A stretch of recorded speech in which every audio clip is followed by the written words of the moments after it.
ಮಧ್ಯಪ್ರಾಚ್ಯದಲ್ಲಿ ನಡೀತಾ ಇದ್ದಂತಹ ಯುದ್ಧಕ್ಕೇನೋ ತಾತ್ಕಾಲಿಕ ವಿರಾಮವನ್ನು ಹಾಕಲಾಗಿದೆ, ಎಲ್ರಿಗೂ ಗೊತ್ತಿರತಕ್ಕಂಥ ವಿಚಾರ. ಆದರೆ ಪಶ್ಚಿಮ ಏಷ್ಯಾ ಸಂಘರ್ಷವನ್ನು ಅಂತ್ಯಗೊಳಿಸೋ ನಿಟ್ಟಿನಲ್ಲಿ ಪಾಕಿಸ್ತಾನದ ಮುಂದಾಳತ್ವದಲ್ಲಿ ಇಸ್ಲಾಮಾಬಾದ್ನಲ್ಲಿ ನಡೆದ 21 ಗಂಟೆಗಳ ಸುದೀರ್ಘ ಮಾತುಕತೆ ವಿಫಲವಾಗಿದೆ. ಪಾಕ್ ಪ್ರಧಾನಿ ಶೆಹಬಾಜ್ ಶರೀಫ್ ನೇತೃತ್ವದಲ್ಲಿ ನಡೆದ ತ್ರಿಪಕ್ಷೀಯ ಸಂಧಾನ ಸಭೆಯಲ್ಲಿ ಒಮ್ಮತನೇ ಮೂಡಲಿಲ್ಲ. ಅಮೆರಿಕ ಉಪಾಧ್ಯಕ್ಷ JD ವ್ಯಾನ್ಸ್ ತಮ್ಮ ನಿರ್ಧಾರವನ್ನು ಹಾಗೂ ಇರಾನ್ ನಾಯಕರಾದ ಸ್ಪೀಕರ್ ಗಾಲಿಬಾಫ್ ಮತ್ತು ವಿದೇಶಾಂಗ ಸಚಿವ ಅರಾಘ್ಚಿ ತಮ್ಮ ಷರತ್ತುಗಳನ್ನು ಪಾಕ್ ಮುಂದೆ ಪ್ರಸ್ತಾಪ ಮಾಡಿದ್ವು. ಆದರೆ ಇರಾನ್ ತಮ್ಮ ಬೇಡಿಕೆ ಈಡೇರಿಕೆಗೆ ಪಟ್ಟು ಹಿಡಿದ ಕಾರಣ ಅಮೆರಿಕ ಅದು ಅಸಾಧ್ಯ ಅಂತ ಹೇಳಿದೆ. ಅಂತಿಮವಾಗಿ ತ್ರಿಪಕ್ಷೀಯ ಸಭೆಯಲ್ಲಿ ಯಾವುದೇ ಒಪ್ಪಂದಕ್ಕೆ ಸಹಿ ಹಾಕೋದಕ್ಕೆ ಸಾಧ್ಯವಾಗಿಲ್ಲ. ಹೀಗಾಗಿ ಒಪ್ಪಂದ ಮುರಿದು ಬಿದ್ದಿದೆ. 21 ಗಂಟೆಗಳ ಸಭೆಯಲ್ಲಿ ಟ್ರಂಪ್ಗೆ JD ವ್ಯಾನ್ಸ್ 12ಕ್ಕಿಂತ ಹೆಚ್ಚು ಬಾರಿ ಕರೆ ಮಾಡಿ ಸಭೆಯಲ್ಲಿ ಏನಾಗ್ತಾ ಇದೆ ಅಂತ ಅಪ್ಡೇಟನ್ನು ಕೊಟ್ಟಿದ್ದಾರೆ. ಕೊಡಲೇಬೇಕು, ಅವರೇ ಪ್ರೆಸಿಡೆಂಟ್ ಆಗಿರೋದ್ರಿಂದ. ಮತ್ತು ಇದೊಂದು ಬ್ಯಾಡ್ ನ್ಯೂಸ್ ಅಂತ ಅಮೆರಿಕ ಉಪಾಧ್ಯಕ್ಷ JD ವ್ಯಾನ್ಸ್ ಆಮೇಲೆ ಘೋಷಣೆ ಮಾಡಿದ್ರು. ಅಲ್ಲದೆ ಬರಿಗೈಯಲ್ಲಿ ವಾಷಿಂಗ್ಟನ್ಗೆ ವಾಪಸ್ ಆದರು. ಇರಾನ್ ಕೂಡ ಸಂಧಾನ ಸಫಲವಾಗಿಲ್ಲ. ಅಮೆರಿಕ ಬೇಡಿಕೆ ಅಸಮಂಜಸ ಮತ್ತು ಕಾನೂನು ಬಾಹಿರ. ಅಮೆರಿಕ ದಾಳಿಯಿಂದ ಇರಾನ್ಗೆ ಸಾಕಷ್ಟು ಹಾನಿಯಾಗಿದೆ. ಅಮಾಯಕ ಮಕ್ಕಳು, ಜನರು ಅಮೆರಿಕ ದಾಳಿಗೆ ಬಲಿಯಾಗಿದ್ದಾರೆ. ನಾಯಕರು ಹುತಾತ್ಮರಾಗಿದ್ದಾರೆ. ಕೇವಲ 2-3 ವಿಚಾರಗಳಲ್ಲಿ ಭಿನ್ನಾಭಿಪ್ರಾಯ ಮೂಡಿತ್ತು. ಒಪ್ಪಂದ ಮುರಿದುಕೊಳ್ಳೋದಕ್ಕೆ ಅಮೆರಿಕಾಗೆ ನೆಪ ಬೇಕಾಗಿತ್ತು. ಮತ್ತೆ ಅಮೆರಿಕ ಜೊತೆ ಮಾತುಕತೆ ನಡೆಸಲ್ಲ ಅಂತ ಇರಾನ್ ಕಡ್ಡಿ ಮುರಿದಂತೆ ಹೇಳ್ತು.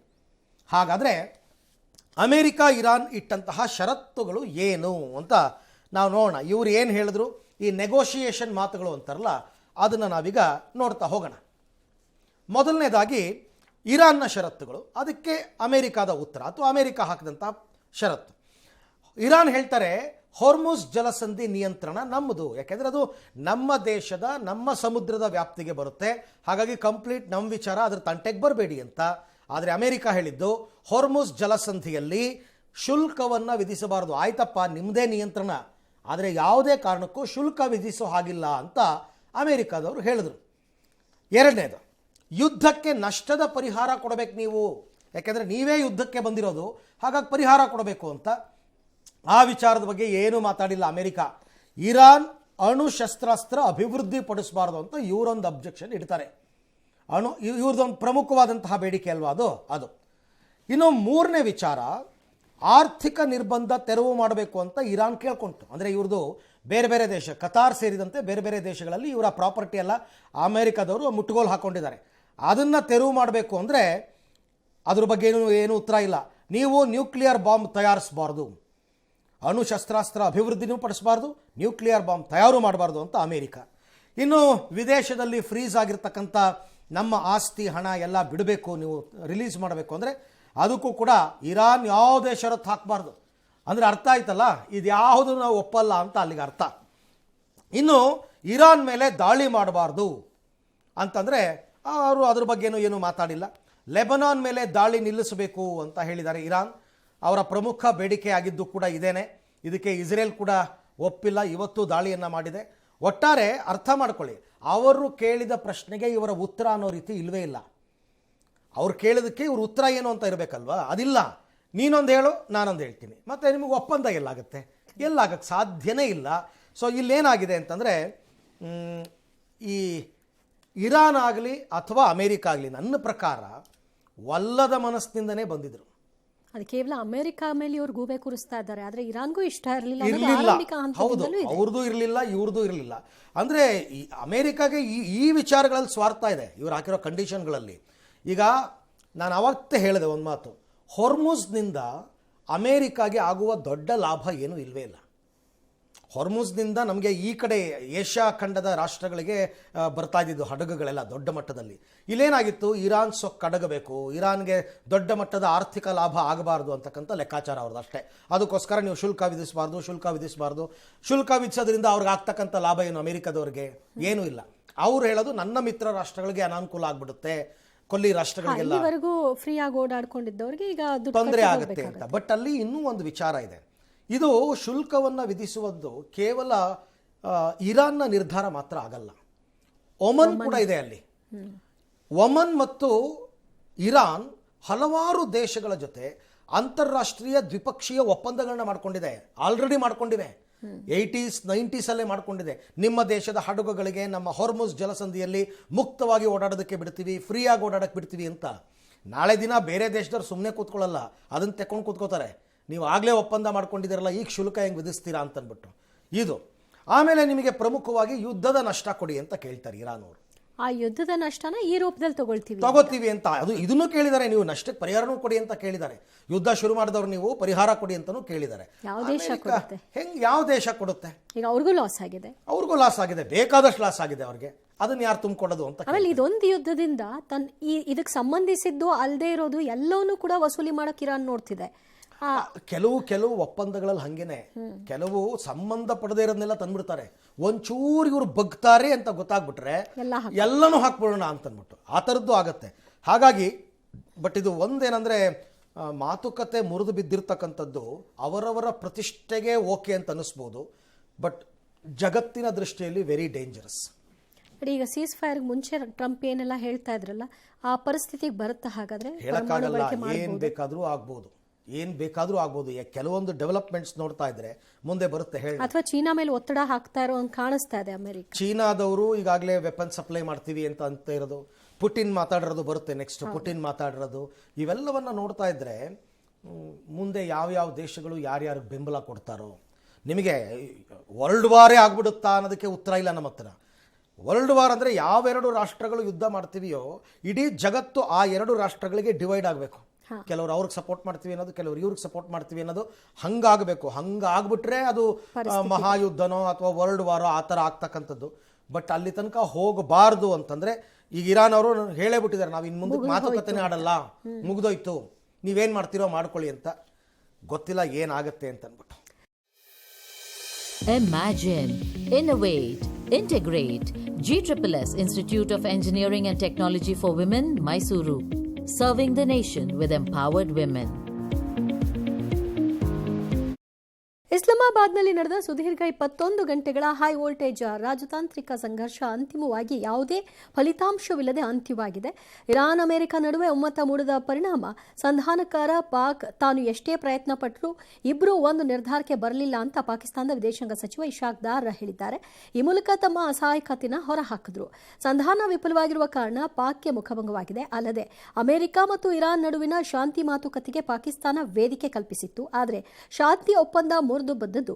ಇದರ ಬೆನ್ನಲ್ಲೇ ಸುಮಾರು 13,000 ಸೈನಿಕರು ಮತ್ತು 10ರಿಂದ 18 ಯುದ್ಧ ವಿಮಾನಗಳನ್ನು ಪಾಕಿಸ್ತಾನ ಸೌದಿ ಅರೇಬಿಯಾಕ್ಕೆ ಕಳಿಸಿದೆ. ಇದು ಪಶ್ಚಿಮ ಏಷ್ಯಾದ ಬಿಕ್ಕಟ್ಟಿನ ಬಗ್ಗೆ ನೆರೆಯ ದೇಶದ ವಿರೋಧಾಭಾಸಗಳನ್ನು ಬಹಿರಂಗಪಡಿಸ್ತಾ ಇದೆ. ಆದಾಗ್ಯೂ ಮಧ್ಯವರ್ತಿಯಾಗಿ ಮುಂದುವರಿತೀವಿ ಅಂತಿದೆ. ಇನ್ನು ಹೈ ವೋಲ್ಟೇಜ್ ಸಭೆಯ ಟೈಮ್ ಲೈನ್ ನೋಡೋಣ, ಏನೇನಾಗಿತ್ತು ಅಂತ. ಓಕೆ, ನೋಡೋಣ ಏನೇನಾಗಿತ್ತು ಅಂತಂದ್ಬಿಟ್ಟು. ಸಂಧಾನ ವಿಫಲವಾಗಿದ್ದು ಯಾಕೆ, ಪಾಕ್ಗೆ ಮುಖಭಂಗ, ಅದನ್ನು ಹೇಳ್ತೀನಿ ಮುಂದಕ್ಕೆ. ಈ ಮಾತುಕತೆ ಸಫಲ ಆಗುವ ನಂಬಿಕೆಯಲ್ಲಿ ಪಾಕಿಸ್ತಾನ ಇತ್ತು. ಆ ಥರ ಏನಾದರೂ ಆಗ್ಬಿಟ್ಟಿದ್ರೆ ಇಸ್ಲಾಮಿಕ್ ಕಂಟ್ರೀಸ್ ಏನಿದೆ, ಇಸ್ಲಾಮಿಕ್ ಕಂಟ್ರೀಸ್ಗಳಲ್ಲಿ ನಾನೇ ದೊಡ್ಡಣ್ಣ, ಒಂದು ಕಡೆ ಟರ್ಕಿ, ಒಂದು ಕಡೆ ಇರಾನ್ ಆ ಪ್ರಯತ್ನವನ್ನು ಮಾಡ್ತಾ ಇದೆ. ಇಸ್ಲಾಮಿಕ್ ಕಂಟ್ರಿಗಳಿಗೆ ನಾವೇ ಲೀಡರ್ ಅಂತ ಪಾಕಿಸ್ತಾನಕ್ಕಾಗಿರೋ ಮುಖಭಂಗಗಳು ಒಂದಲ್ಲ ಎರಡಲ್ಲ, ವಿಪರೀತ ಮುಖಭಂಗಗಳಾಗಿದೆ. ಒಂದು ಅವಕಾಶ ಸಿಕ್ತು ಏನಾದ್ರು ಸರಿಪಡಿಸ್ಕೊಳ್ಳೋಣ ಅಂತ. ಇನ್ಫ್ಯಾಕ್ಟ್ ಶಹಬಾಜ್ ಶರೀಫ್ ಮತ್ತು ಆಸಿಮ್ ಮುನೀರ್ ಇಬ್ಬರೇ ಕಾಣಿಸ್ಕೊಂಡಿದ್ದು, ಬೇರೆಯವರೆಲ್ಲ ಜಾಸ್ತಿ ಕಾಣಿಸ್ಕೊಳ್ಳೇ ಇಲ್ಲ. ಅದಕ್ಕೆ ಅವ್ರು ಸಾಲನೂ ಮಾಡಿದ್ರಂತ, ಹೇಳ್ತೀನಿ ಅದನ್ನು ಮುಂದಕ್ಕೆ. ಈ ಮೂಲಕ ಚೀನಾ, ಸೌದಿ, ಈಜಿಪ್ಟ್, ಟರ್ಕಿ ಬೆಂಬಲದೊಂದಿಗೆ ತನ್ನ ಸ್ಥಾನ ಬಲಪಡಿಸ್ಕೊಳ್ಳೋದಕ್ಕೆ ಪ್ರಯತ್ನ ಪಟ್ಟಿತ್ತು. ಇದನ್ನೇ ನಾನು ಹೇಳಿದ್ದು. ಚೀನಾ, ಸೌದಿ, ಈಜಿಪ್ಟ್ ಮತ್ತು ಟರ್ಕಿ ಬೆಂಬಲ ಎಲ್ಲ ಆಲ್ಮೋಸ್ಟ್ ಕೆಲವೆಲ್ಲ ಮುಸ್ಲಿಂ ಕಂಟ್ರೀಸ್ ಇದೆ. ಆಸಿಮ್ ಮುನೀರ್ ಮತ್ತು ಟ್ರಂಪ್ ನಡುವಿನ ಸಂಪರ್ಕಗಳು ಈಗಾಗಲೇ ಉತ್ತಮವಾಗಿದೆ. ಆಪರೇಷನ್ ಸಿಂಧೂರ್ ಟೈಮಲ್ಲಿ ಅದಾದ ಮೇಲೆಲ್ಲ ಆಸಿಮ್ ಮುನೀರ್ ಓಡೋಗಿದ್ದೆ ಅಮೆರಿಕಾಗೆ, ಶ್ವೇತಭವನದಲ್ಲಿ ಡಿನ್ನರ್ ಕೊಟ್ಟಿದೆ ಎಲ್ಲ ಆಗಿತ್ತಲ್ಲ. ಈ ಮಧ್ಯಸ್ಥಿಕೆ ಅಮೆರಿಕ ಜೊತೆ ರಕ್ಷಣಾ ಒಪ್ಪಂದಗಳು, ನೆರವು ಮತ್ತು IMF ಸಹಾಯಕ್ಕೆ ದಾರಿ ಮಾಡಿಕೊಡ್ಬೋದು ಅಂತ ಅಂದ್ಕೊಂಡಿತ್ತು. ಒಂದು ವೇಳೆ ಏನಾದರೂ ಸಕ್ಸಸ್ ಆಗಿಬಿಟ್ಟಿದ್ರೆ ಅಮೇರಿಕಾದವ್ರು ಏನೋ ಒಂದಷ್ಟು ಭಿಕ್ಷೆ ಕೊಟ್ಟಂಗೆ ತಗೊಳ್ಳಿ ಒಂದಷ್ಟು ಡಾಲರ್ಗಳನ್ನ ಅಂತ ಕೊಟ್ಬಿಡ್ತಾರೆ. ಇರಾನ್ದು ಒಂದಷ್ಟು ಗಡಿ ವಿವಾದಗಳಿದೆ, ಅದೆಲ್ಲ ಬಗೆಹರಿದು ಬಿಡುತ್ತೆ. ಒಂದೇ ಕಲ್ಲಲ್ಲಿ 2 ಹಕ್ಕಿ ಹೊಡೆದಂಗೆ ಆಗುತ್ತೆ, 3 ಹಕ್ಕಿ ಹೊಡೆದಂಗೆ ಆಗುತ್ತೆ ಅಂತ ಪಾಕಿಸ್ತಾನದವ್ರು ಏನೇನೋ ಪ್ಲ್ಯಾನ್ ಮಾಡಿದ್ರು. ಪಾಪ ಯಾವುದೂ ವರ್ಕೌಟ್ ಆಗಲಿಲ್ಲ. ಆಮೇಲೆ 1947ರಿಂದಲೂ ಇರಾನ್ ಜೊತೆ ಐತಿಹಾಸಿಕ ಸ್ನೇಹವನ್ನು ಪಾಕ್ ಹೊಂದಿದೆ. ಕೆಲವು ಬಿಕ್ಕಟ್ಟು ಇದೆ. ಗಡಿ ಸಮಸ್ಯೆಗಳನ್ನು ನಿಯಂತ್ರಿಸೋದಕ್ಕೆ ಸಹಾಯ ಮಾಡ್ಬೋದು, ನಾನು ಹೇಳಿದ್ದಲ್ಲ, ಇರಾನ್ ಜೊತೆ ಎಲ್ಲ ಸರಿ ಹೋಗ್ಬೋದು ಅಂತ. ಆಮೇಲೆ ಇರಾನ್ ದುರ್ಬಲವಾದರೆ ಪಾಕಿಸ್ತಾನಕ್ಕೆ ಭದ್ರತಾ ಅಪಾಯ ಹೆಚ್ಚುತ್ತದೆ ಅಂತಕ್ಕಂಥ ಭಯ ಕೂಡ ಇದೆ. ಇದೆಲ್ಲ ಇದೆ, ನೋಡೋಣ ಪಾಯಿಂಟ್ಸ್ ಎಲ್ಲ ಏನು ಅಂತಂದ್ಬಿಟ್ಟು. ಈಗ ಪ್ರಮುಖವಾಗಿ ಪಾಕಿಸ್ತಾನದವರ ಇಂಟ್ರೆಸ್ಟ್ ಏನಾಗಿತ್ತು ಅಂದರೆ ಅಮೇರಿಕಾಗೆ ಋಣ ಸಂದಾಯವನ್ನು ಮಾಡಬೇಕಾಗಿತ್ತು. ಒಂದು, ಅಮೆರಿಕಾದಿಂದ ಬೇಕಾದಷ್ಟು ಸಾಲ ತಗೊಂಡಿದ್ದಾರೆ ಇವರು. ಒಂದು. ಎರಡನೇದು, ಆಪರೇಷನ್ ಸಿಂಧೂರ ಸಮಯದಲ್ಲಿ ಭಾರತ ಯಾವಾಗ ಪಾಕಿಸ್ತಾನ ಮೇಲೆ ಮುರ್ಕೊಂಡು ಬಿತ್ತು, ಶಹಬಾಜ್ ಶರೀಫ್ ಕಾಲು ಫಸ್ಟ್ ಹೋಗಿದ್ದೆ ಟ್ರಂಪ್ಗೆ, ನೀವು ಬಂದು ಮಧ್ಯಸ್ಥಿಕೆ ವಹಿಸಿ ನಿಲ್ಲಿಸಿ ಯುದ್ಧನ. ಆ ಸಂದರ್ಭದಲ್ಲಿ ಅವರು ಏನೋ ಮಾತುಕತೆ ಆಡಿದ್ರು, ಒಂದಷ್ಟು ಫೋನ್ಸ್ ಬಂತು ಅಂತೆಲ್ಲ ಹೇಳ್ತಾರಲ್ಲ. ಸೊ ಆಗ ಯುದ್ಧ ನಿಲ್ಲಿಸ್ಕೊಟ್ಟಿದ್ದಕ್ಕೆ ಈಗ ಋಣ ಸಂದಾಯ ಮಾಡಬೇಕಾಗಿತ್ತು, ಪ್ರಯತ್ನ ಪಟ್ಟರು. ಜೊತೆಗೆ ಅವ್ರದ್ದು ಸಿಕ್ಕಾಪಟ್ಟೆ ಸ್ವಾರ್ಥ ಇದೆ ಪಾಕಿಸ್ತಾನದವ್ರು. ಯಾಕೆ ಬಂದರು ಅಂದರೆ ಅದೆಲ್ಲ ದುಡ್ಡು ಕಾಸಿನ ಲೆಕ್ಕಾಚಾರ ಎಲ್ಲ ಇತ್ತು ಮೊದಲು. ದುಡ್ಡು ಕಾಸು ಎಲ್ಲ ಬರುತ್ತೆ. IMFಗೆಲ್ಲ ಇವರೆಲ್ಲ ಶಾಶ್ವತ ಮೆಂಬರ್ ಅಲ್ವಾ ಅಮೆರಿಕದವರು, ಒಂದಷ್ಟೆಲ್ಲ ಸಹಾಯ ಮಾಡ್ಬೋದು, ಧನ ಸಹಾಯ ಅಂತಕ್ಕಂಥದ್ದು ಇದೆಲ್ಲ ಆಯಿತು. ಇನ್ನು ಟೈಮ್ ಲೈನನ್ನು ನೋಡ್ಬೋಣ. ಬಹಳ ಮುಖ್ಯವಾದದ್ದು, 21 ಗಂಟೆ ನಡೀತು ಮಾತುಕತೆ. 21 ಗಂಟೆ. ಏನಾಯಿತು, ಏಪ್ರಿಲ್ 11 ಮಧ್ಯರಾತ್ರಿ 1:27 ಇಸ್ಲಾಮಾಬಾದ್ಗೆ ಇರಾನ್ ನಿಯೋಗ ಬರುತ್ತೆ. ಮಧ್ಯರಾತ್ರಿ 1:27. ನಿನ್ನೆ ಬೆಳಿಗ್ಗೆ 10:56 ಅಮೆರಿಕ ನಿಯೋಗ ಭೇಟಿ ಕೊಡುತ್ತೆ. ಎರಡೂ ಕೂಡ ಬರ್ತಾರೆ. ಮಧ್ಯಾಹ್ನ 1 ಗಂಟೆಗೆ, ನಿನ್ನೆ ಮಧ್ಯಾಹ್ನ 1 ಗಂಟೆಗೆ ಸಂಧಾನ ಸಭೆ ಆರಂಭ ಆಗುತ್ತೆ. ಮಧ್ಯಾಹ್ನ 2 ಗಂಟೆಗೆ ಷರತ್ತುಗಳ ಪ್ರಸ್ತಾಪ. ಇರಾನ್ ಅವರು ತಮ್ಮ ಷರತ್ತನ್ನು ಪಾಕಿಸ್ತಾನದ ಅಧ್ಯಕ್ಷರ ಮುಂದೆ ಇಟ್ಟರು, ಪ್ರಧಾನಿ ಮುಂದೆ. ಅಮೆರಿಕದವರು ಇಟ್ಟರು. ಸಂಜೆ 4:30 ಮೊದಲ ಹಂತದ ಮಾತುಕತೆ ಕೂಡ ನಡೀತು. ಸಂಜೆ 5 ಗಂಟೆಗೆ ಎರಡನೇ ಹಂತದ ಮಾತುಕತೆ ನಡೀತು. ಸುದೀರ್ಘವಾಗಿ ನಡೆದಿದೆ. ರಾತ್ರಿ 8 ಗಂಟೆಗೆ ನಿಯೋಗದ ಊಟದ ವಿರಾಮ ಕೊಟ್ಟಿದ್ರು. ಇಬ್ರಿಗೂ ಕೂಡ ಇವರು ಏನೋ ಡಿನ್ನರ್ ಎಲ್ಲ ಅರೇಂಜ್ ಮಾಡಿದ್ರು, ಅದು ಊಟದ ವಿರಾಮ ಆಗಿತ್ತು ಇಬ್ರಿಗೂ ಕೂಡ. ರಾತ್ರಿ 10:30 ಮೂರನೇ ಹಂತದ ಮಾತುಕತೆ ಶುರುವಾಗುತ್ತೆ. ರಾತ್ರಿ ಎಲ್ಲ ನಡೆದಿದೆ. ಬೆಳಗ್ಗೆ 5:30 ಮಾತುಕತೆಗೆ ವಿರಾಮ ಬೀಳುತ್ತೆ. 7:15 JD ವ್ಯಾನ್ಸ್ ಪ್ರೆಸ್ ಮೀಟನ್ನು ಮಾಡಿ ಸಂಧಾನ ವಿಫಲವಾಗಿದೆ ಅಂತಕ್ಕಂಥ ಘೋಷಣೆಯನ್ನು ಮಾಡ್ತಾರೆ. ಅಮೆರಿಕ ಉಪಾಧ್ಯಕ್ಷ ಫಸ್ಟ್ ಅನೌನ್ಸ್ ಮಾಡದೆ ಅವರು. ಭಾರತೀಯ ಕಾಲಮಾನ ಪಾಕಿಸ್ತಾನದ್ದು ಇಂಡಿಯಾದು ಹೆಚ್ಚು ಕಡಿಮೆ ಎಲ್ಲ ಸೇಮ್ ಇರೋದ್ರಿಂದ ಅದೇ ಸಮಯ ಅಂತ. 7:15 ಸಂಧಾನ ವಿಫಲವಾಯಿತು ಅಂತಂದ್ಬಿಟ್ಟು ಅವ್ರ ಪಾಡ್ಗೆ ಅವರು ಟಾಟಾ ಬೈ ಬೈ ಅಂತ ಹೇಳಿಬಿಟ್ಟು ಅವರು ವಿಮಾನ ಹತ್ಕೊಂಡು ವಾಷಿಂಗ್ಟನ್ಗೆ ಹೋದರು. ಇರಾನ್ನವರು ಕೂಡ ಇಬ್ಬರಿಗೂ ಕೈ ಕುಲುಕ್ಬಿಟ್ಟು ಬರ್ತೀವಿ ಅಂತ ಹೇಳ್ಬಿಟ್ಟು ಟೆಹರಾನ್ಗೆ ಹೋದರು. ಹಾಗಾದರೆ ಪಾಕಿಸ್ತಾನಕ್ಕೆ ಏನು ಮುಂದೆ ಅಂತಕ್ಕಂಥ ಪ್ರಶ್ನೆ. ಮುಂದೇನು ಅಂತ ಒಂದು ರೀತಿಯಲ್ಲಿ ತೀರಾ ಜಾಗತಿಕ ಮಟ್ಟದ ಮುಖಭಂಗ ಅಂತ ಹೇಳಕ್ಕೆ ಬರಲ್ಲ. ಯಾಕೆ ಅಂತ ಹೇಳ್ತೀನಿ. ಅವ್ರ ಪ್ರಯತ್ನ ಅವರು ಮಾಡಿದ್ದಾರೆ, ಯಾರು ತಗೊಳ್ಳದೇ ಇರೋ ಇನಿಷಿಯೇಟ್ ಅವ್ರು ತಗೊಂಡಿದ್ದಾರೆ, ಅವ್ರ ಪ್ರಯತ್ನ ಅವ್ರು ಮಾಡಿದ್ದಾರೆ. ಮಾಡಿದ ಮೇಲೂ ಸಕ್ಸಸ್ ಆಗಲಿಲ್ಲ ಅಂದ್ರೆ ಅದಕ್ಕೆ ಅವ್ರೇನು ಮಾಡೋಕ್ಕಾಗತ್ತೆ. ಅವ್ರು ಕ್ಲೈಮ್ ಮಾಡೋದು ನಾನು ಹೇಳ್ತಾ ಇರೋದು. ಈಗ ಅವರ ಅವ್ರ ಪಟ್ಟಿಗೆ ಸಡಿಲಿಸ್ತಾ ಇಲ್ಲ. ನಾವೊಂದು ವೇದಿಕೆ ಕಲ್ಪಿಸ್ಕೊಟ್ವಪ್ಪ. ಯಾವ ದೇಶದವರು ಪ್ರಭಾವಿ ದೇಶಗಳು ಅಂತ ಅನ್ಕೊಂಡ ರಷ್ಯಾ, ಚೀನಾ, ಭಾರತ ಸೇರಿ ಯಾರೂ ಮುಂದೆ ಬರಲಿಲ್ಲ. ಇಡೀ ಜಗತ್ತಿಗೆ ಸಮಸ್ಯೆ ಆಗ್ತಾ ಇತ್ತು. ನಾವು ಬಂದು ಪ್ರಯತ್ನ ಪಟ್ವಿ, ಅವ್ರು ಒಪ್ಪಲಿಲ್ಲ. ಅದಕ್ಕೆ ನಾವೇನು ಮಾಡೋಣ? ಹಿಂಗೆ ಕ್ಲೈಮ್ ಮಾಡ್ಕೋತಾರೆ ಅವರು. ಒಪ್ಪಲೇಬೇಕು. ಸಂಧಾನ ಸಕ್ಸಸ್ ಆಗಿದ್ರೆ ಬೆನ್ ತಟ್ಕೊಳ್ತಾ ಇದ್ರು, ಅದು ಬೇರೆ ವಿಚಾರ. ಅವ್ರು ಅದನ್ನು ದೊಡ್ಡ ಮಟ್ಟದಲ್ಲಿ ಕ್ಲೈಮ್ ಮಾಡ್ಕೋತಾ ಇದ್ರು. ಈಗ ಹಂಗಾಗಿದೆ. ಗೊತ್ತಿಲ್ಲ ಮುಂದಕ್ಕೆ ಏನಾಗ್ಬೋದು, ಏನಾದರೂ ಆಗ್ಬೋದು. ಮತ್ತೊಂದು ಸರ್ತಿ ಯಾರನ್ನಾರು ಮನವೊಲಿಸಿ ಮಾತುಕತೆ ಕರೆಸ್ಬೋದು. ಇಲ್ಲ ನಮಗೆ ಬೇಡ ಇವ್ರ ಸಾವಾಸ ಅಂತ. ನಮಗಿರೋ ಮಾಹಿತಿನ ಎಲ್ಲೋ ಓದ್ತಾ ಇದ್ದೆ. ಇವರಿಬ್ಬರನ್ನ ಈ ಟೀಮ್ನ ಕರೆಸಿ ಇವರಿಗೆ ಭದ್ರತೆ ಕೊಟ್ಟು ಇವ್ರನ್ನ ಇಟ್ಕೊಂಡು 1 ದಿನ 2 ದಿನ ಮೇಂಟೈನ್ ಮಾಡೋದಕ್ಕೂ ಅವ್ರ ಹತ್ರ ದುಡ್ಡಿರ್ಲಿಲ್ವಂತೆ. ಸೊ ಆ ಖರ್ಚು ವೆಚ್ಚ ಎಲ್ಲ ಪಾಕಿಸ್ತಾನನೇ ನೋಡ್ಕೊಂಡಿರೋದಲ್ಲ. ಅಲ್ಲ, ಪಾಕಿಸ್ತಾನದವ್ರ ಹತ್ರನೇ ದುಡ್ಡಿರ್ಲಿಲ್ವಂತೆ. ಅದನ್ನೆಲ್ಲ ಮಾಡೋದಕ್ಕೆ ಸಾಲ ತಂದು ಮಾಡಬೇಕಾದ ಪರಿಸ್ಥಿತಿ ಇತ್ತು ಅಂತ. ದೊಡ್ಡ, ಯಾಕೆಂದ್ರೆ ಈಗ 5 F-15 JD ವ್ಯಾನ್ಸ್ ಫ್ಲೈಟ್ಗೆ ಇವರು ಇದು ಕೊಟ್ಟಿದ್ರು, ಪ್ರೊಟೆಕ್ಷನ್ ಕೊಟ್ಟಿದ್ರು. ಅದಕ್ಕೆಲ್ಲ ಖರ್ಚಾಗುತ್ತಲ್ಲ. ಸಣ್ಣ ಪುಟ್ಟ ಖರ್ಚುಗಳಲ್ಲ ಇವೆಲ್ಲ, ವಿಪರೀತ ದೊಡ್ಡ ಮಟ್ಟದ ಖರ್ಚುಗಳು. ಅವ್ರಿಗೆಲ್ಲ ರಾಯಲ್ ಟ್ರೀಟ್ಮೆಂಟ್ ಕೊಡಬೇಕು, ಫುಡ್ಡಿಂದ ಹಿಡಿದು ಪ್ರತಿಯೊಂದನ್ನು. ಹಾಗಾಗಿ ಇಸ್ಲಾಮಾಬಾದ್ನಲ್ಲಿ ಸಂಧಾನ ವಿಫಲ ಆಗ್ತದ ಹಾಗೆ ಇತ್ತ ಅಮೆರಿಕ ಅಧ್ಯಕ್ಷ ಟ್ರಂಪ್ ಗುಟ್ರ ಹಾಕಿದ್ದಾರೆ. ಹೊರ್ಮುಜ್ ಜಲಸಂಧಿಯನ್ನು ಓಪನ್ ಮಾಡಲೇಬೇಕು. ಓಪನ್ ಮಾಡದಿದ್ರೆ ಅಂತಾರಾಷ್ಟ್ರೀಯ ಕಾನೂನು ಉಲ್ಲಂಘನೆ ಆಗುತ್ತೆ. ಅಲ್ಲದೆ ನಮ್ಮ ನೌಕಾಪಡೆ ಹೊರ್ಮುಜ್ ವಶಕ್ಕೆ ಸಜ್ಜಾಗಿ ಕೂತಿದೆ. ಅಮೆರಿಕದ ಮೇಲೆ ದಾಳಿಗೆ ಬರುವ ಯಾವುದನ್ನೂ ಸುಮ್ಮನೆ ಬಿಡಲ್ಲ, ಎಲ್ಲವನ್ನ ಸರ್ವನಾಶ ಮಾಡ್ತೀವಿ ಅಂತ ಟ್ರಂಪ್ ಸಂಜೆ ಪೋಸ್ಟ್ ಒಂದನ್ನು ಹಾಕಿದ್ರು. ಇದಕ್ಕೂ ಮುನ್ನ ಬೆಳಗ್ಗೆ ಪೋಸ್ಟ್ ಮಾಡಿ ಇರಾನ್ ಒಪ್ಪಂದಕ್ಕೆ ಒಪ್ಪದಿರುವುದು ಅಮೆರಿಕದ ಗೆಲುವು ಎಂದಿದ್ದ ಟ್ರಂಪ್, ಇರಾನ್ ಅಣ್ವಸ್ತ್ರ ಹೊಂದಲು ಬಿಡಲ್ಲ, ಇರಾನ್ಗೆ ಬೆಂಬಲಿಸಿದ್ರೆ ಅಥವಾ ಶಸ್ತ್ರಾಸ್ತ್ರಗಳನ್ನು ಪೂರೈಕೆ ಮಾಡಿದ್ರೆ ಸಮಸ್ಯೆ ಎದುರಿಸಬೇಕಾಗತ್ತೆ ಅಂತ ಎಚ್ಚರಿಸಿದ್ರು. ಆದರೆ ರಷ್ಯಾ, ಚೀನಾ ಮತ್ತು ಇರಾನ್ ಅಸ್ತಿತ್ವದಲ್ಲಿರುವವರೆಗೂ ಜಗತ್ತಿನ ಯಾವ ರಾಷ್ಟ್ರವೂ ತನ್ನ ಪ್ರಾಬಲ್ಯ ಮೆರೆಯಲು ಸಾಧ್ಯವಿಲ್ಲ ಅಂತ ರಷ್ಯಾ ಅಧ್ಯಕ್ಷ ಪುಟಿನ್ ನೇರವಾಗಿ ಅಮೆರಿಕಕ್ಕೆ ಸಡ್ಡು ಹೊಡೆದಿದ್ದಾರೆ. ಅಲ್ಲದೆ ಇರಾನ್ ಅಧ್ಯಕ್ಷ ಪೆಜಿಸ್ಕಿಯಾನ್ ಜೊತೆ ಮಾತನಾಡಿರುವ ಪುಟಿನ್ ಮಾತುಕತೆಗೆ ತಾವು ಮಧ್ಯಸ್ಥಿಕೆ ವಹಿಸುವುದಾಗಿ ಹೇಳಿದ್ದಾರೆ ಅಂತ ತಿಳಿದು ಬಂದಿದೆ. ಟರ್ಕಿ ಕೂಡ ಮಧ್ಯಪ್ರಾಚ್ಯದ ಯುದ್ಧಕ್ಕೆ ಎಂಟ್ರಿ ಕೊಡಲು ಸಜ್ಜಾಗಿದೆ. ಟರ್ಕಿ ಅಧ್ಯಕ್ಷ ಎರ್ಡೋಗಾನ್ ಇಸ್ರೇಲ್ ವಿರುದ್ಧ ಗುಡುಗಿದ್ದಾರೆ. ಸದ್ಯ ಇಸ್ಲಾಮಾಬಾದ್ನ ಶಾಂತಿ ಮಾತುಕತೆ ವಿಫಲವಾಗಿದೆ. ವಿವಾದವಾಗಿದೆ. ನಾವೇಕೆ ಇಸ್ರೇಲ್ನ ರಾಜಧಾನಿ ಟೆಲ್ ಅವೀವ್ ಮೇಲೆ ದಾಳಿ ಮಾಡಬಾರದು ಅಂತ ಪ್ರಶ್ನಿಸಿದ್ದಾರೆ. ಅಲ್ಲದೆ ರಕ್ತ ಮತ್ತು ದ್ವೇಷದ ದಾಹದಿಂದಾಗಿ ಇಸ್ರೇಲ್ ಅಧ್ಯಕ್ಷ ನೆತನ್ಯಾಹು ಕುರುಡಾಗಿದ್ದಾರೆ. ಹೀಗಾಗಿ ನಾವು ಯುದ್ಧಕ್ಕೆ ಪ್ರವೇಶ ಕೊಡುವುದು ಅನಿವಾರ್ಯವಾಗಿದೆ ಅಂತ ಎರ್ಡೋಗಾನ್ ಹೇಳಿದ್ದಾರೆ. ನೆತನ್ಯಾಹುವನ್ನ ಗಲ್ಲಿಗೇರಿಸಬೇಕು ಅಂತ ಸ್ಪೇನ್ ಪ್ರಧಾನಿ ಪೆಡ್ರೋ ಸ್ಯಾಂಚಾರ್ಜ್ ಹೇಳಿಕೆ ನೀಡಿದ್ದು, ಇದಕ್ಕೆ ನೆತನ್ಯಾಹು ಕಿಡಿಕಾರಿದ್ದಾರೆ. ನಿಮಗೂ ಬಾಂಬ್ಗಳ ರುಚಿ ತೋರಿಸಬೇಕಾ? ಅಂದರೆ ಇರಾನ್ಗೆ ಬೆಂಬಲ ಕೊಡುವುದನ್ನು ನಿಲ್ಲಿಸದಿದ್ರೆ ಪರಿಣಾಮ ನೆಟ್ಟಿಗಿರಲ್ಲ ಅಂತ ಟ್ರಂಪ್ ವಾರ್ನಿಂಗ್ ಕೊಟ್ಟಿದ್ದಾರೆ. ಈ ಮಧ್ಯೆ ಇರಾನ್ ನಮಗೆ ಬೆದರಿಕೆ ಒಡ್ಡಿತ್ತು, ಆದರೆ ಈಗ ಬದುಕುಳಿಯಲು ಹೋರಾಡ್ತಾ ಇದೆ ಅಂತ ಶಾಂತಿ ಮಾತುಕತೆ ವಿಫಲದ ಬಳಿಕ ಇಸ್ರೇಲ್ ಪ್ರಧಾನಿ ಬೆಂಜಮಿನ್ ನೆತನ್ಯಾಹು ಹೇಳಿಕೆ ಕೊಟ್ಟಿದ್ದಾರೆ. ಇದನ್ನೇ ನಾನು ಅವಾಗ ಹೇಳಿದ್ದು, ಯುದ್ಧ ನಡೀತಾ ಇದ್ದಿದ್ದು 3 ರಾಷ್ಟ್ರಗಳ ನಡುವೆ. ಈಗ ನೋಡಿ ಎಷ್ಟು ರಾಷ್ಟ್ರಗಳು ಬಂದಿವೆ, ಎಲ್ಲ ಇನ್ವಾಲ್ವ್ ಆಗ್ತದೆ, ಎಲ್ಲರೂ ಮಾತುಕತೆ ಫಸ್ಟ್ ಮಾತಲ್ಲೇ ಶುರು ಆಗೋದು. ಆದರೆ ನೋಡಿ, ಈಗ ಪಾಕಿಸ್ತಾನ ಅವ್ರು ಯಾವ ಸ್ಟ್ಯಾಂಡು ತಗೊಂಡಿರಲಿಲ್ಲ, ಅದು ಇವ್ರು ಮಾಡಿಸ್ತಾ ಇರೋದು ಸರಿ ಅಥವಾ ಇವ್ರು ಮಾಡ್ತಿರೋ ತಪ್ಪು ಅನ್ನೋದನ್ನ ಬಹಿರಂಗವಾಗಿ ಹೇಳಿರಲಿಲ್ಲ. ಬಟ್ ಇವರೆಲ್ಲ ಹೇಳ್ತಾ ಇದ್ದಾರೆ. ಹೀಗಿದ್ದಾಗ ಸಂಧಾನಕ್ಕೆ ಹೇಗೆ ಇವ್ರನ್ನ ಕರ್ಕೊಂಡು ಬರೋಕ್ಕಾಗುತ್ತೆ? ಅಲ್ಲ, ಆಗುತ್ತೆ, ಪ್ರಯತ್ನಗಳಾಗಬೇಕು. ಈಗ ನೋಡಿ, ಪುಟಿನ್ನು ಇಷ್ಟೆಲ್ಲ ಎಚ್ಚರಿಕೆ ಕೊಟ್ಬಿಟ್ಟು ಮತ್ತೆ ನಾನು ಮಾತುಕತೆ ಕರೆಸ್ತೀನಿ ಅಂತ ಹೇಳ್ತಾ ಇದ್ದಾರೆ. ನಿಮಗೆ ಎರಡೂ ನಡೀತಾ ಇರುತ್ತೆ ಪ್ಯಾರಲಲ್ ಆಗಿ. ಈಗ ನೋಡಿ, ಇಷ್ಟೆಲ್ಲ ಸಂಧಾನ ಮಾತುಕತೆಯನ್ನು ನಡೆಸ್ಬಿಟ್ಟು ಈಗ ಪಾಕಿಸ್ತಾನ ಕೂಡ ತನ್ನ 13,000 ಸೈನಿಕರನ್ನ ಇದಕ್ಕೆ ಕಳಿಸ್ಕೊಟ್ಟಿದ್ದಾರೆ. ಎಲ್ಲಿಗೆ? ಸೌದಿ ಅರೇಬಿಯಾ ಕಳಿಸ್ಕೊಟ್ಟಿದ್ದಾರೆ. ಯಾರ ವಿರುದ್ಧ? ಇರಾನ್ ವಿರುದ್ಧಕ್ಕೆ. ಅದು ನೀವು ಆ ಕಡೆ ಇರಾನನ್ನ ಸಂಧಾನಕ್ಕೂ ಕಳಿಸ್ತೀರಾ, ಈ ಕಡೆ ನೀವು ಸೈನ್ಯವನ್ನು ಕೂಡ ಇರಾನ್ ವಿರುದ್ಧ ಚೂ ಬಿಡ್ತೀರಾ. ಇದು ಹೆಂಗೆ ಸ್ಟ್ಯಾಂಡರ್ಡ್ ಅಂತ ಕೇಳ್ತಾರೆ. ಇಲ್ಲೂ ಅಷ್ಟೇ. ಈಗ ಎಲ್ಲ ರಾಷ್ಟ್ರಗಳು ಮಾತಾಡೋದಕ್ಕೆ ಶುರು ಮಾಡಿದ್ದಾರೆ. ಇಲ್ಲಾಗಿರೋದೇನು ಗೊತ್ತಾ? ಬಹುತೇಕ ರಾಷ್ಟ್ರಗಳಿಗೆ ಇಸ್ರೇಲ್ ಮೇಲೆ ತುಂಬ ಸಿಟ್ಟಿದೆ. ಅಮೇರಿಕಾಗಿಂತ ಇಸ್ರೇಲ್ ಮೇಲೆ ಸಿಟ್ಟಿದೆ. ಯಾಕೆ ಅಂತಂದರೆ ಇಸ್ರೇಲ್ ಬರೀ ಕಾಲು ಕೆರ್ಕೊಂಡು ಜಗಳಕ್ಕೆ ಬರುತ್ತೆ. ಮಾತೆತ್ತಿದ್ರೆ ಬೆಳಗ್ಗೆ ಎದ್ದರೆ ನೆತನ್ಯಾಹುಗೆ ಯಾವ ದೇಶದ ಮೇಲೆ ಬಾಂಬ್ ಹಾಕೋಣ, ಯಾವ ದೇಶದ ಮೇಲೆ ಬಾಂಬ್ ಹಾಕೋಣ, ಇದೇ ಚಿಂತೆ. ಹೀಗೆಲ್ಲ ಇಲ್ಲಿವರೆಗೂ ಪ್ರಾಕ್ಸಿಗಳು ಮಾಡ್ತಾ ಇದ್ದದನ್ನ ಅವ್ರು ಯಾರು ಗಮನಿಸಲ್ಲ. ಅದು ಬೇರೆ ವಿಚಾರ. ಹಮಾಸ್ ವಿಚಾರ ಬೇರೆ ಆಯ್ತಾ, ಅಥವಾ ಹೂತಿಗಳ ವಿಚಾರ ಬೇರೆ, ಅಥವಾ ಹಿಜ್ಬುಲ್ಲಾಗಳ ವಿಚಾರ, ಅದನ್ನು ಯಾರೂ ಕೇಳಲ್ಲ. ಅವ್ರ ಮೇಲೆ ದಾಳಿ ಮಾಡಬೇಡಿ, ಹಿಂಗಿದೆ. ಸೊ ಹಾಗಾಗಿ ಮಾತುಕತೆಗಷ್ಟೇ ಇದು ಸೀಮಿತವಾಗುತ್ತಾ, ಹೇಳಿಕೆಗಳಿಗಷ್ಟೇ ಸೀಮಿತವಾಗುತ್ತಾ, ಅಥವಾ ಮತ್ತೆ ಏನಾದರೂ ವಾರ್ ಎಸ್ಕಲೇಟ್ ಆಗಿಬಿಟ್ರೆ ಆಗ ಯಾವ ದೇಶ ಏನು ತೀರ್ಮಾನ ಬೇಕಾದ್ರೂ ತಗೋಬಹುದು. ಈಗ 2 ವಾರ ಕದನ ವಿರಾಮ ಅಂತ ಅಂದಿದ್ದಾರೆ. ಗೊತ್ತಿಲ್ಲ 2 ವಾರದ ತನಕ ಇವ್ರು ಸುಮ್ಮನಿರ್ತಾರೋ ಅಥವಾ ಮಾತುಕತೆ ವಿಫಲ ಆಯಿತು ಅಂತ ಶುರುನೇ ಮಾಡಿಬಿಟ್ರೆ ಆಗ ಯಾರು ಏನು ತೀರ್ಮಾನ ಬೇಕಾದ್ರೂ ತಗೋಬಹುದು. ಚೀನಾ ಮತ್ತು ರಷ್ಯಾಗೇನು ಅಮೇರಿಕಾದ ಸೊಕ್ಕಡಗಿಸ್ಬೇಕು, ನಾವು ಪವರ್ಫುಲ್ ಕಂಟ್ರೀಸ್ ಅಂತ ತೋರಿಸ್ಕೋಬೇಕು ಅಂತ ಅವ್ರು ಏನು ಬೇಕಾದ್ರೂ ಮಾಡ್ಬೋದು.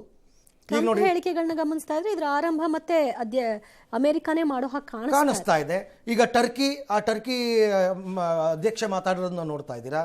ಹೇಳಕ್ಕಾಗಲ್ಲ ಏನಾಗುತ್ತೆ ಅಂತ. ಬಟ್ ನನ್ನ ಪ್ರಕಾರ ಯುದ್ಧ ಆಗಬಾರ್ದು, ಮುಂದುವರಿಬಾರ್ದು. ಮತ್ತೆ ಒಂದು ವೇಳೆ ಮುಂದುವರೆದ್ರೆ ಇಡೀ ಜಗತ್ತಿಗೆ ದೊಡ್ಡ ಒಂದು ಅಪಾಯ ಕಾದಿದೆ. ಈಗ ಆಗ್ತಿರೋದೇನಲ್ಲ, ಇನ್ನು ಮುಂದೆ ದೊಡ್ಡ. ಈಗ ನಮಗೆ ಬರೀ ಏನು ಕಮರ್ಷಿಯಲ್ ಸಿಲಿಂಡರ್ ಸಿಗ್ತಿಲ್ಲ, ಆಟೋ ಗ್ಯಾಸ್ ಸಿಗ್ತಿಲ್ಲ, ಹಂಗಲ್ಲ, ಏನು ಬೇಕಾದ್ರೂ ಆಗ್ಬೋದು. ದೊಡ್ಡ ಆರ್ಥಿಕ ನಷ್ಟ ಆಗ್ಬೋದು. ಆಮೇಲೆ ಎಲ್ಲರೂ ಒಂದೊಂದು ನಿರ್ಧಾರ ತಗೊಂಡ್ಬಿಟ್ರೆ ಇಂಡಿಯಾ ಕೂಡ ತಗೋಬೇಕಾಗತ್ತೆ. ನೀವು ತಟಸ್ಥರಾಗೇ ಇರ್ತೀವಿ ಅಂತ ಅನ್ನೋಕ್ಕೂ ಆಗಲ್ಲ, ಏನಾದ್ರು ಒಂದು ತೀರ್ಮಾನ ತಗೋಬೇಕಾಗತ್ತೆ, ಆಗಲ್ಲ. ಬಟ್ ಒಟ್ಟಿನಲ್ಲಿ ಅನಿಶ್ಚಿತತೆ ಅನ್ನೋದು ಇವತ್ತಿನ ಮಾತುಕತೆ ಮುರಿದು ಬಿದ್ದ ನಂತರ ವಿಪರೀತವಾಗಿದೆ, ಅದಂತೂ ನಿಜ. ಆತಂಕದ ಸಮಯಗಳು ಮುಂದೆ ಬರಬಹುದು ಅನ್ನೋದು ಕೂಡ ಅನ್ನಿಸ್ತಾ ಇದೆ.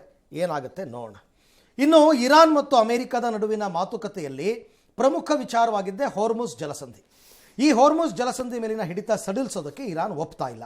ಹೀಗಾಗಿ ಡೊನಾಲ್ಡ್ ಟ್ರಂಪ್ ನಮ್ಮ ನೌಕಾದಳವೇ ಇಡೀ ಹಾರ್ಮುಜ್ ಜಲಸಂಧಿಗೆ ದಿಗ್ಬಂಧನ ಹಾಕುತ್ತೆ, ಯಾವುದೇ ಹಡಗು ಹೋಗೋಕ್ಕೂ ಬಿಡಲ್ಲ, ಅವರೇನು ಕಂಟ್ರೋಲ್ ಮಾಡೋದು ನಾವೇ ಮಾಡ್ತೀವಿ ಅಂತ, ಯಾವುದೇ ಹಡಗು ಬರಲ್ಲ, ಹಾಗೆ ಬಂದ್ ಮಾಡ್ತೀವಿ ಅಂತ ಹೇಳಿದ್ದಾರೆ. ಅಲ್ಲದೆ ನಮ್ಮ ಸೇನಾಪಡೆ ಸದ್ಯದಲ್ಲೇ ದೊಡ್ಡದಾದ ಆಪರೇಷನ್ ಕೈಗೊಳ್ಳುತ್ತೆ, ನೀವು ಸಿದ್ಧರಿದ್ದೀರಾ ಅಂತ ಅಮೆರಿಕ ಅಧ್ಯಕ್ಷ ಟ್ರಂಪ್ ಇರಾನ್ಗೆ ಸೆಡ್ ಹೊಡೆದಿದ್ದಾರೆ.